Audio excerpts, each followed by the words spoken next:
Hello, I'm Vincent Buys, State Representative for the 42nd Legislative District. Thanks for watching my legislative video update. There are less than 20 days left in the 2015 legislative session, and we're scheduled to adjourn April 26. Our big task this year is to pass a 2-year budget for 2015 through 2017. Both the House and Senate have put together budget proposals, and each chamber has been and will continue to debate those in the following days. Additionally, April 7 was the second fiscal committee cutoff of session, but bills necessary to implement the budget were immune from this deadline. I want to take this time to briefly break down the 3 budgets the legislature continues to work on this session. When people say the state budget, the operating budget is usually what they're referring to.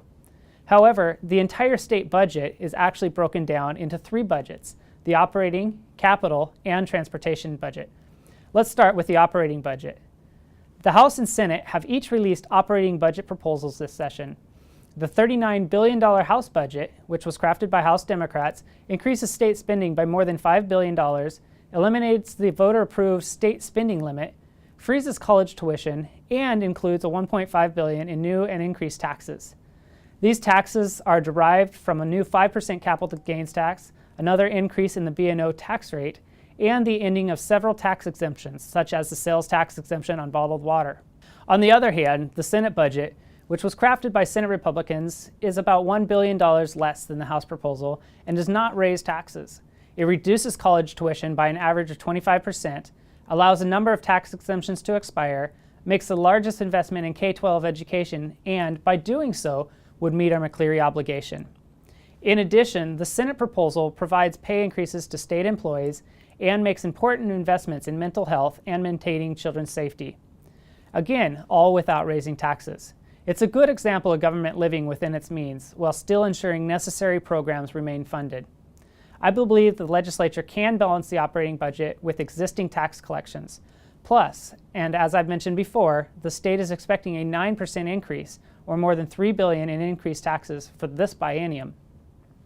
The House is yet to have the opportunity to hear the Senate proposal. My hope is we can vote on a final version in the coming weeks that is fiscally responsible, respects taxpayers, and is helpful to the working families. Now let's move on to the capital budget. This budget funds things like state buildings, schools and colleges, parks, prisons, housing for low income, and other programs. It's funded primarily through state-issued general obligation bonds, along with trust revenue, dedicated accounts, and federal funding. This budget passed 96-2 and advanced to the Senate for further consideration.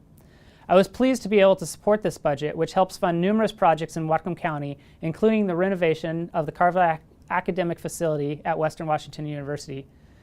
Last, we have the transportation package. I previously shared with you the $15 billion Senate transportation package proposal, which includes an 11.7-cent increase in the gas tax. The House has since released its own transportation package, which passed the House Transportation Committee earlier this week. We're expected to debate that bill on the floor later today. The $7.7 billion proposal funds projects throughout the state, including several in Whatcom County. I've heard from many of you who are frustrated with our current infrastructure and want to see change. It's important the final transportation package is paired with meaningful reforms at the State Department of Transportation so we can ensure public accountability and project efficiency.